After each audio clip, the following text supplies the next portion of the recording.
ఖచ్చితంగా ఆ గుణము, ఆ లక్షణము మనలో కూడా ఉంది. ఓకే, అయితే దేవుడు ఏం చేస్తాడంటే ఈ ఏబేలు తీసుకొచ్చాడు శ్రేష్టమైన అర్పణ, అండ్ కయ్యను కూడా తీసుకొచ్చాడు. కానీ అక్కడ ఎంతో వ్యత్యాసం మనందరికీ తెలుసు. అయితే దాని తర్వాత దాని కింద ఒకసారి చదవండి. ఎవరు అర్పణను లక్ష్య పెట్టాడు దేవుడు? మనసారా ఇచ్చాడు. The best is been.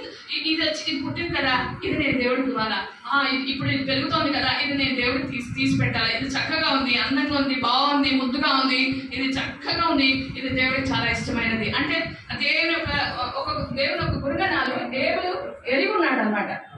Okay, next sister. కయ్యూనును అతని అర్పణను ఆయన లక్ష్య పెట్టలేదు. కయ్యూను ఒక అర్పణని ఆయన లక్ష్య పెట్టలేదు. ఎందుకంటే అక్కడ కొరత కాలేదు కాబట్టి. అక్కడ కొరత ఉన్నది. ఆ కొరత లేకపోతే ఖచ్చితంగా దేవుడు నమ్మదగిన వాడు. ఈ ఫెయిత్ఫుల్ దెన్ ఎనీబడీ ఎల్స్. నరుడు కాదు ఆయన ఆయన పక్కకి ఆ అర్పణ పక్కకు పెట్టేయడానికి. కానీ ఆ అర్పణలో ఏమున్నదంటే కొరత కలిగింది.